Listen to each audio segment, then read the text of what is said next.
자, 우리 구술 파트 2 구술을 같이 온라인으로 공부해 보겠습니다. 자, 올해부터 구술은 중요도가 있는 문제들은 별을 3개, 중요도가 낮은 문제는 별을 1. 그래서 별의 숫자로 중요도를 표기했기 때문에 시간이 없으신 분들은 별이 많은 문제들을 많이 읽어보시고요. 저 또한 오늘 중요도 위주로, 실제 출제되는 중요도 위주로 빠르게 강의를 해보겠습니다. 자, 챕터가 1부터 7까지 있고요. 올해부터는 이제 6, 7 챕터에 유소년 스포츠와 노인 스포츠 지도사에도 다 포함됐기 때문에 이 책 한 권이면은 자격증 최고 3개까지 도전하실 수 있습니다. 자, 먼저 챕터 1 보디빌딩의 기초 이론과 규정을 보겠습니다. 자, 굉장히 서술형으로 길게 돼 있는데 먼저 보디빌딩 역사에서는 나머지는 다 읽어보시고요. 보디빌딩이 헬스라고 하죠. 흔히 현재는 헬스라고 하는데 이 역도와 역사가 같이 간다가 굉장히 중요합니다. 네.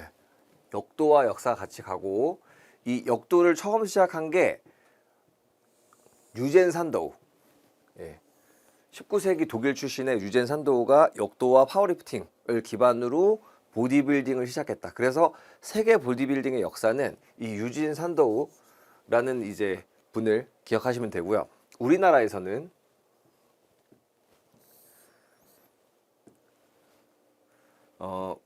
문곡 서상천 선생님이 계시거든요. 네, 좀 더 올릴게요. 문곡 서상천 선생님.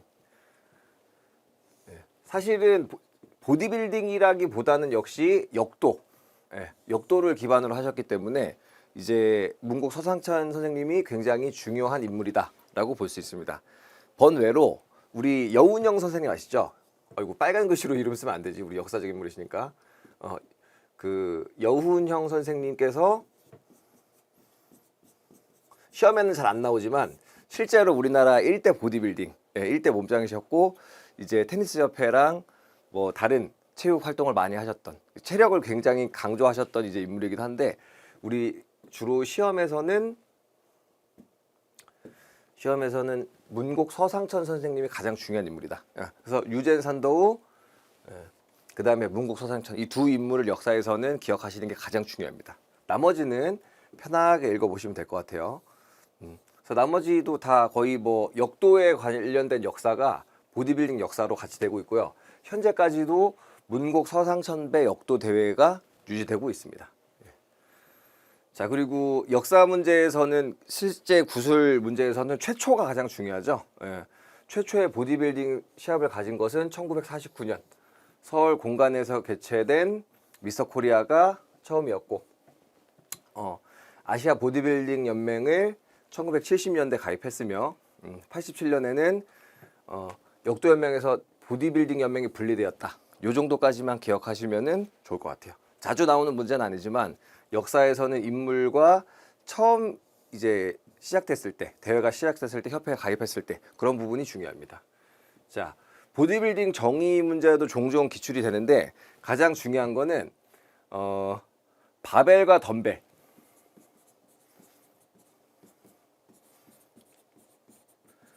우리 바벨이 이 역기가 바가 있고요.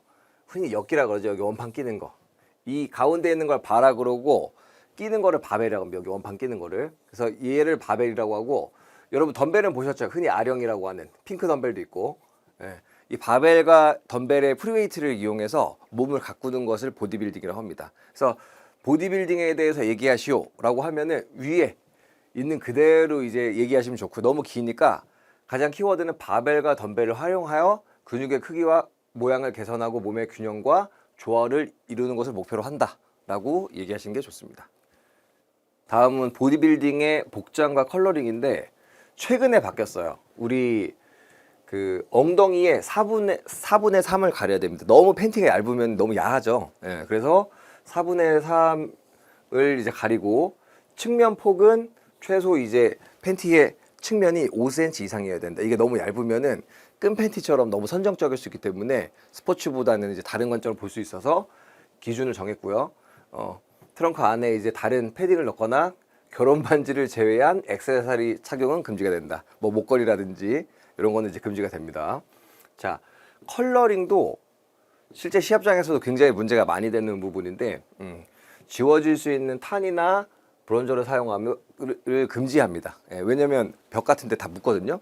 그래서 24시간 전에 인공 착색이나 셀프 태닝은 허용된다.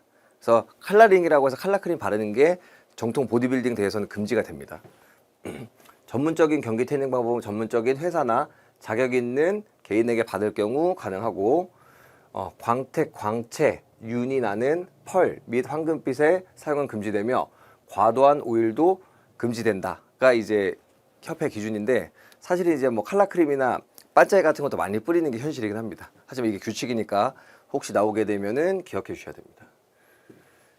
자, 경기인 등록 규정인데 이 파트는 이제 실제로 선수의 등록하는 과정을 얘기하는 것이고요. 글로 쭉 읽어보면은 잘 안 와닿습니다. 그래서 여러분이 스포츠 지원 포탈 네이버에서 스포츠 지원 포탈 들어가시면은 순서대로 한번 여러분들이 시험 보시기 전에 가입을 해보세요. 그 순서가 그대로 시험 문제에 나오기도 합니다. 그냥 글로 읽는 것보다는 스포츠 지원 포탈에서 실제로 해보시는 게 굉장히 좋아요. 자, 이 파트에서 가장 중요한 거는 뭐 협회는 연령을 기준으로 각 부를 둔다. 13세부 이하, 그 다음에 16세부 이하, 19세부, 대학부, 일반부. 그리고 선수와 지도자 등록이 따로 있는데 선수는 선수 심판, 지도자 단체 임원으로서 제명의 직명을 받은 자는 등록이 불가능하고 과거에 제명이 됐던 사람들은 이제 등록이 불가능합니다. 당의 연도 심판으로 등록한 사람은 해당 종목 단체 전문 선수로 등록이 불가능하다.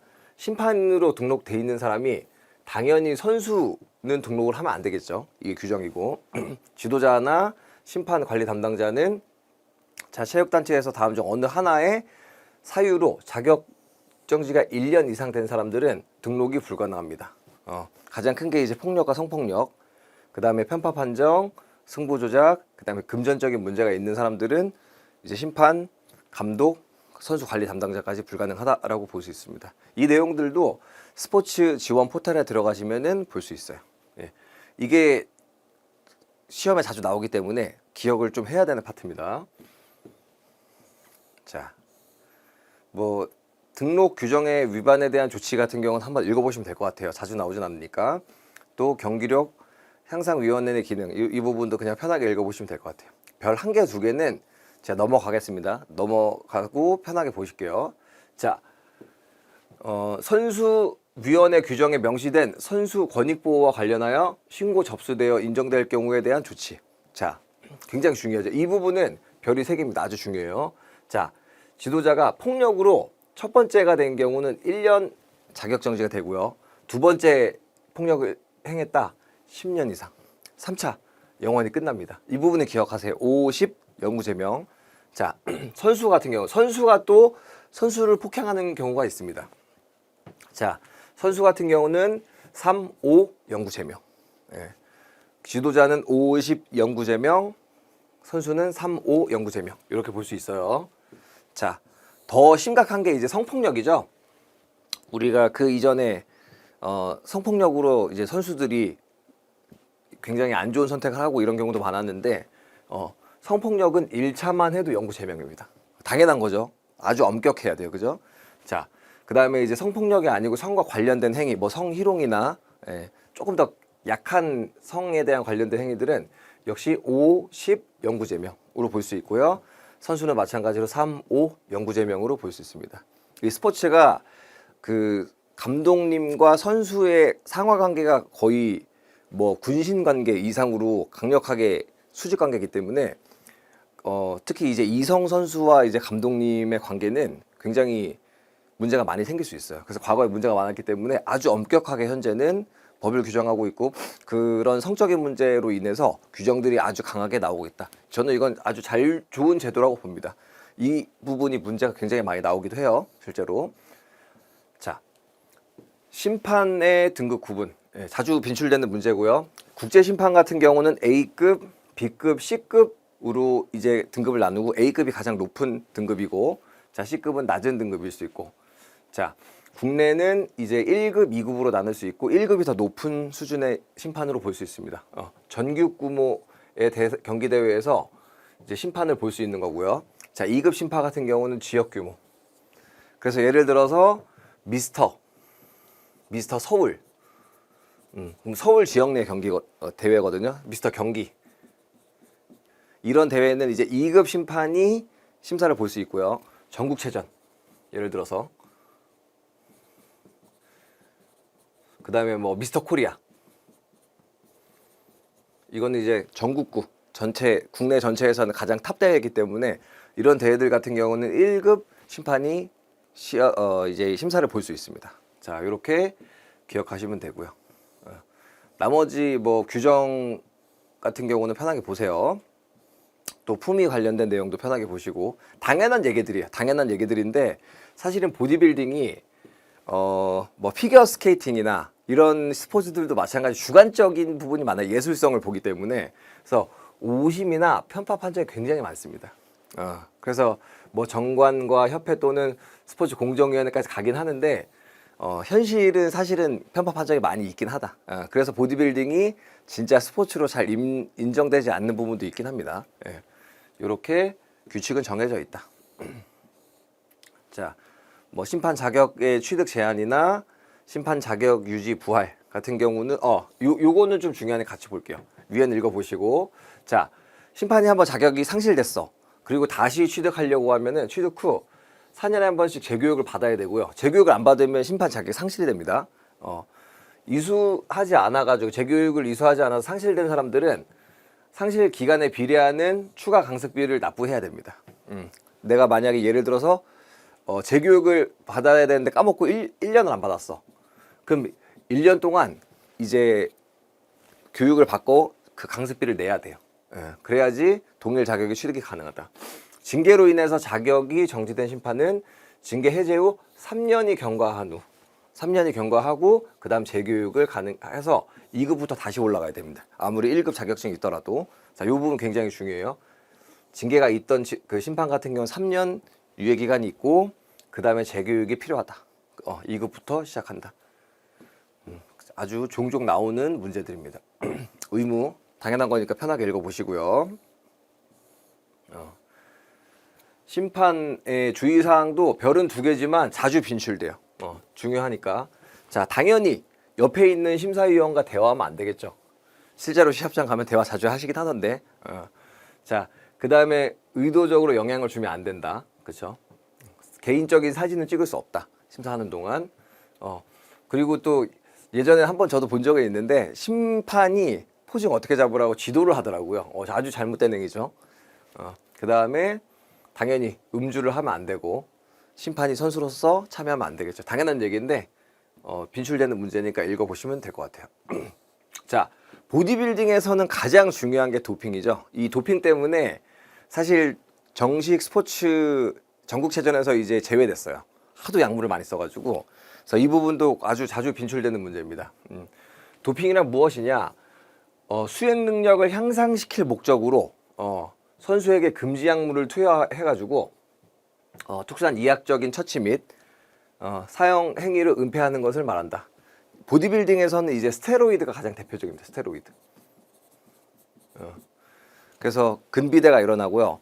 또 GH 호르몬이라고 성장 호르몬제인데 우리 거인병 걸리신 분들은 뇌하 수체 후엽에서 우리가 성장기가 멈추면은 성장 호르몬이 멈춰야 돼요. 근데 계속 나오는 거야. 그래서 이제 거인병 걸린 분들 계속 크죠. 근데 이거를 의도적으로 약물로 넣어버리면 근육이 계속 큽니다. 근데 겉에 골격근만 커지면 괜찮은데 심장이 계속 뛰죠. 심장 근육이 뛰다가 너무 비대해지면은 좌심실 심근 비대증이라는 병이 와요. 그러다 심장마비로 죽는 거죠. 그래서 절대 쓰면 안 됩니다. 절대 쓰면 안 되는데 미관상 근육을 키우고 싶어서 너무 많이 지금 쓰고 있어요. 그래서 사실 슬픈 얘기죠. 슬픈 얘기인데 절대 그 요행으로 스포츠에 참여하면 안 된다. 자, 도핑 방지 규정 위반 같은 경우는 편하게 읽어보시면 될 것 같고요. 세계 도핑 협회가 와다라고 합니다. 와다. 그리고 대한 도핑 협회는 카다. 라고 하는데 여기 홈페이지 들어가시면은 도핑에 관한 이야기들이 있고요. 쭉 그대로 편하게 읽어보시면 될 것 같아요.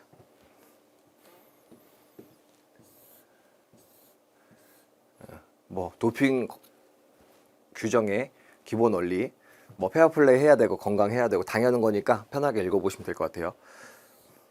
자, 그러면 이제 약물을 쓰게 되면은 어떤 제재를 받느냐? 이게 이제 자주 나옵니다. 왜? 실제로 약물을 쓰다 걸리는 사람들이 많기 때문에 문제를 많이 내시더라고요. 자, 도핑 방지 규정 10조에 따른 제재 결정인데 일반부는 벌금이 400만 원, 학생부는 절반 200만 원 사회배수로. 자, 근데 전국체전 큰 대회 같은 경우는 1,000만 원까지도 과징금을 부과한다. 금전적인 문제가 자주 빈출됩니다. 꼭 기억하셔야 될 숫자니까 중요합니다 이거. 자, 그 다음에 일반부는 1,000만 원, 500만 원에 그 학생부는 500만 원에 들어가고 전국체전 같은 경우는 이제 1,500만 원. 이게 첫 번째 위반했을 때고요. 첫 번째. 두 번째 같은 경우는 이제 좀 더 돈이 늘어나죠. 4회 배수에서 거의 뭐 5회 배수로 늘어나죠. 그래서 그 전국체전 같은 경우는 1,500만 원까지 벌금이 규정된다. 세 번째 위반은 된다. 그러면은 1,500만 원을 부과하고 전국체전 같은 경우는 2,500만 원의 과징금을 부과한다. 그래서 문제가 보통 이렇게 나와요. 도핑을 위반했을 경우 제재에 대해서 설명하시오. 자, 그러면은 첫 번째 위반했을 경우는 일반부는 400만 원, 학생부는 200만 원. 두 번째는 일반부는 1,000만 원, 학생부는 500만 원. 이렇게 얘기하면은 줄줄줄 얘기하면은 오케이 그만하고 멈출 거예요. 끝까지 가지도 않는데 혹시 모르니까 그래도 나머지 벌금들도 잘 기억하시고요. 여러분도 시합 참여하실 때 약물 쓰지 마시고. 자, 뭐 선수의 역할과 책임, 당연 상식적인 문제니까 굳이 같이 읽지 않겠습니다. 또 의도하지 않은 도핑의 의미, 이게 굉장히 이슈가 됐었죠. 선수의 부주의 또는 실수로 자신도 모르게 섭취한 금지 약물이 도핑 테스트에서 걸리는 것을 말한다. 근데 자, 이러면은 나도 모르게 내가 의도한 게 아니잖아요. 감기약 같은 경우는 에페드린이라고 있는데 그게 몸을 항진시키고 경기력에 영향을 미칩니다. 살도 빠지고. 그러면 나도 모르게 썼는데 혹시 걸렸어. 도핑 걸렸는데 그게 잘못된 걸까요? 잘못되지 않은 걸까요? 이거는 의도랑 상관없이 무조건 잘못한 거예요.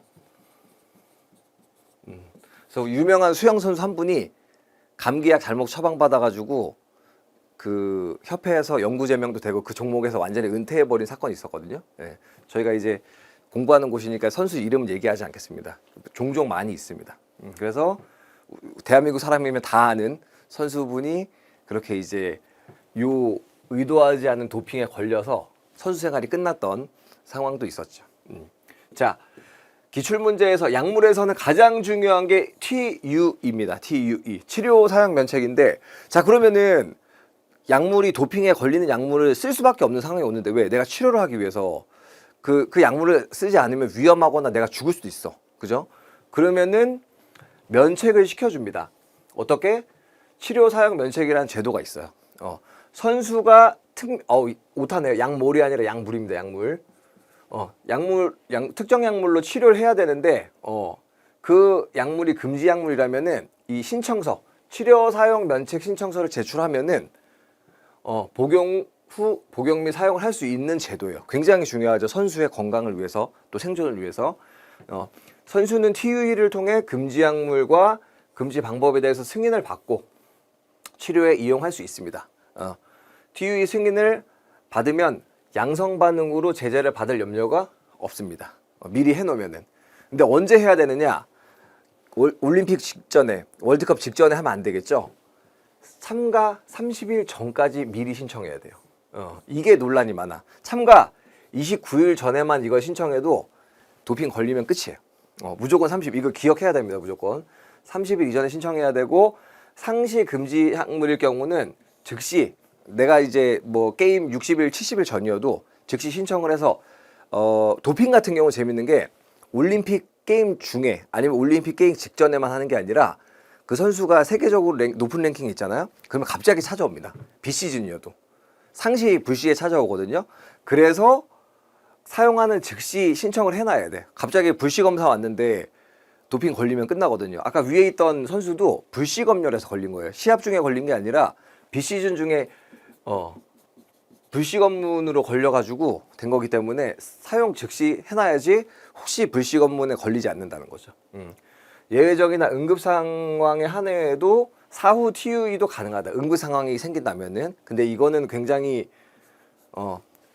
그 사후에 해석을 했을 때 불승이 날 수도 있는 거죠. 불승이 나는 순간 이제 선수 생명의 끝이라고 봐야 되기 때문에 무조건 이 TUE를 쓰려면은 미리 30일 전에 보고를 하거나 사용 즉시 보고를 해야 된다.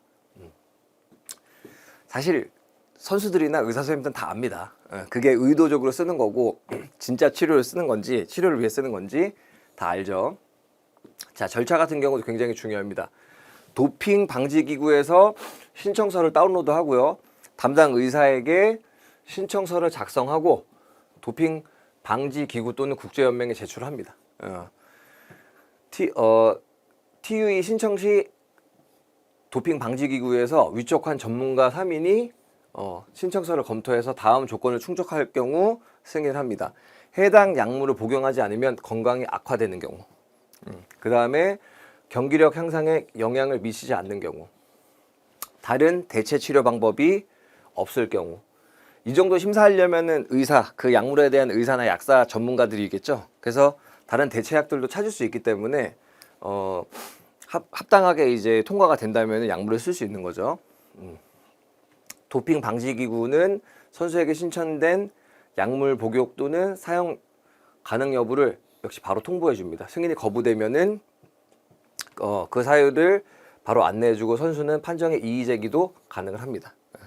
그래서 정상적으로 쓰게 되면은 뭐 도핑에 걸리는 약물도 TUE 절차에 대해서 충분히 쓸 수 있다라는 문제고요. 도핑에선 이 TUE가 제일 정확하기 때문에 잘 기억해 주셔야 돼요.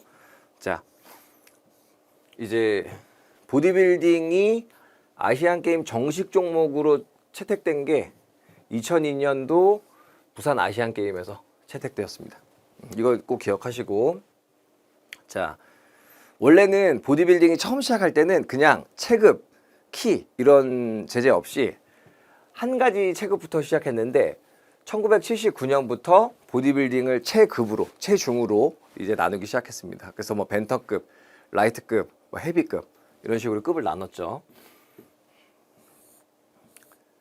처음에 시작은 보디빌딩과 역도가 같이 시작했지만 아예 다르죠. 여러분도 잘 아는 부분이죠. 역도는 무게를 드는 게 목적이에요. 무게를 드는 게 목적. 보디빌딩은 무게를 드는 목적이 아니라 근육을 키우고 근육의 미적인 부분을 이제 발달시키는 게 목적이죠. 목적이 완전 다릅니다. 그래서 완전 다른 운동이에요, 사실은. 자, 그래서 보디빌딩 효과, 이게 당연한 얘기인데, 웨이트 트레이닝을 하면은 근력과 근지구력이 좋아지는 건 잘 아시겠죠? 근데 재밌는 게 고중량 웨이트 트레이닝 하면은 숨 찹니다. 숨이 차기 때문에 생각보다 심폐기능도 굉장히 좋아져요.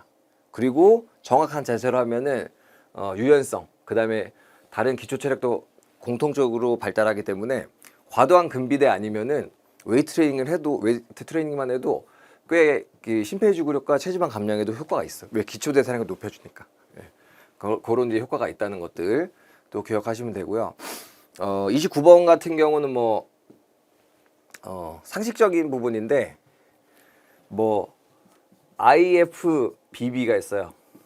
International Federation Bodybuilding. 그래서 국제 보디빌딩 협회가 있고요. KBBF인가? 대한 보디빌딩 협회가 있고요.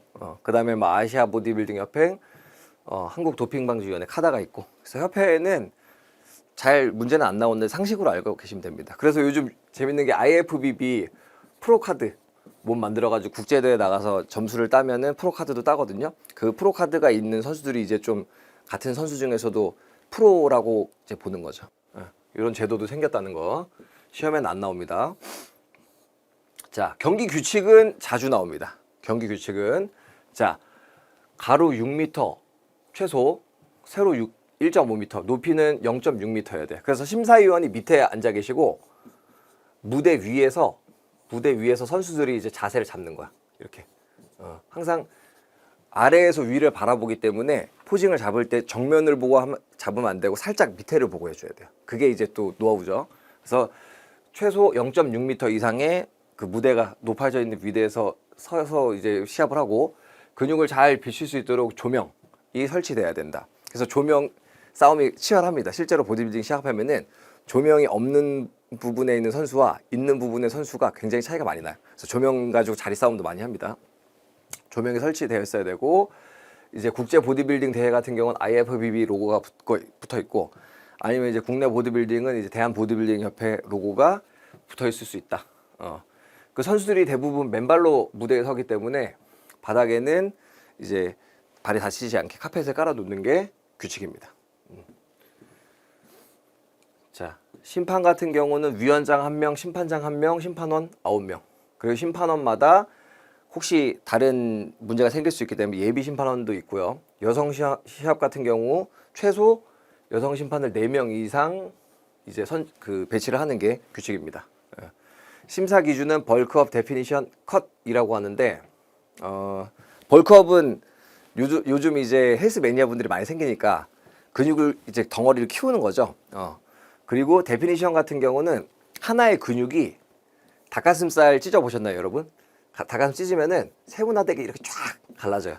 이거를 하나의 근육인데 근육에 체지방이 하도 많이 빠져가지고 근육의 결이 다 보이는 게 데피니션이라고 보면 돼.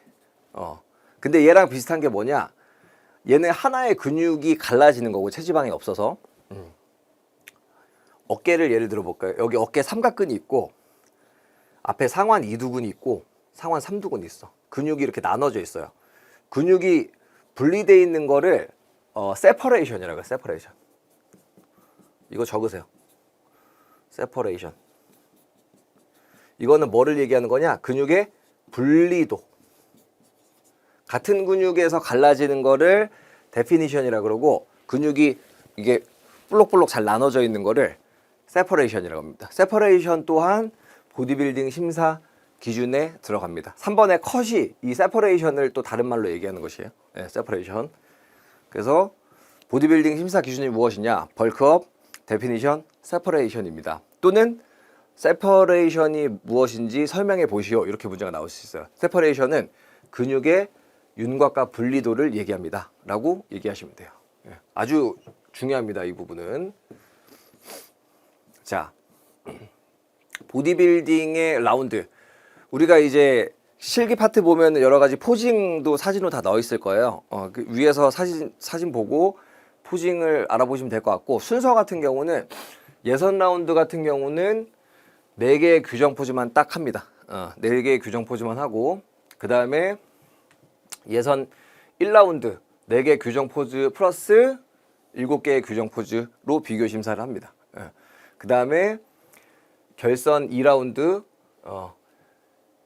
마찬가지로 위에랑 마찬가지로 7개의 규정 포즈를 하되 포즈 다운이라고 약간의 이제 자유 포즈를 잠깐 하는 파트. 이 포즈 다운은 나의 최고의 장점을 보여주는 한두 동작으로 한두 포징으로 최대 장점을 보여주는 걸 포징 다운이라고 그래요. 그래서 뭐 이런 모시큘러 같은 동작도 많이 보여주고 승모근 좋은 선수들은 그런 동작을 하고 마지막 결선 3라운드는 이제 규정 포즈는 다 끝났고 자유 포즈로 개인당 1분씩 시간을 줍니다. 그래서 한 선수 나와가지고 한 결선에 올라가는 선수가 그렇게 많지는 않기 때문에 한 5, 6명 올라가면은 5, 6분 정도 이제 심사를 보는 거죠. 그래서 개인 포징도 보고 거기서 이제 또 결판이 안 나면 다시 규정 포즈로 비교를 하기도 합니다. 근데 일단은 기본적인 규칙은 4개 규정 포즈, 4개 규정 포즈 플러스 7개 규정 포즈. 그 다음에 결선은 7개 규정 포즈 포즈 다운. 그 다음에 자유 포즈. 규정은 이렇게 돼 있다. 실제로는 이 차이가 많이 안 나면 규정 포즈를 한 번 더 하기도 합니다.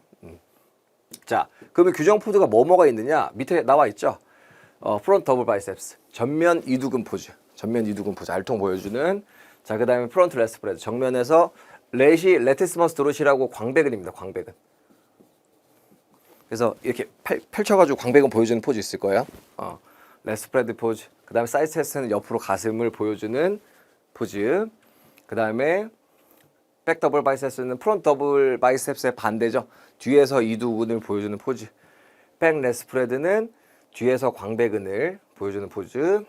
사이드 트라이셉스는 사이드 체스트가 옆에서 가슴을 보여주는 거면 트라이셉스는 삼두입니다. 삼두. 그래서 팔을 쭉 펴서 상완 삼두근을 보여주는 포즈. 우리 실기 페이지에 사진 다 나와 있으니까 보고 그대로 따라 하시면 돼요. 자, 업더미널은 뭐죠? 복근이죠, 복근. 타인 허벅지입니다. 그래서 허벅지 앞쪽을 수축을 시켜서 근육, 허벅지가 갈라짐 보여주고 복근까지 보여주는 업더미널과 허벅지를 보여주는 마지막 7번 포즈까지가 기본 규정 포즈 7가지라고 볼 수 있죠. 자, 이 경기 복장 규정도 상당히 자주 빈출됩니다. 경기복은 보통 팬티만 입죠. 단색이어야 됩니다. 보통 검은색 많이 입죠. 투명하지 않아야 되지. 큰일 나죠. 투명하면 깔끔하고 단정한 경기복을 착용해야 되고 뭐 2번은 그냥 읽어보시면 될 것 같고 이게 제일 중요해요. 엉덩이에 4분의 3을 가려야 된다. 너무 많이 노출되면 안 된다. 또 전면은 가려야 되고 아까 반복되는 거죠. 측면 폭이 5cm 이상 돼야 된다. 이게 너무 얇으면은 안 된다. 뭐 아까 위에서 반복됐던 내용이기 때문에 넘어갈게요. 복장 규정 위반 같은 경우는 자 원래는 여자도 보디빌딩 종목이 있었어요. 오픈 보디빌딩이 있었는데 너무나 문제가 많이 생겼습니다. 약물을 여자가 남성들처럼 스테로이드를 너무 많이 쓰다 보니까 임신과 출산이 안 돼요. 그리고 과도하게 남성화돼서 금지시켰습니다. 그래서 뭐가 생겼느냐? 여자는 보디빌딩이 없어지고 피지크가 생겼어요. 피지크. 2012년도 11월 11일에 처음 생겼다. 날짜 꼭 기억해 주시고요. 어디서? 에콰도르 과야킬에서 생겼다.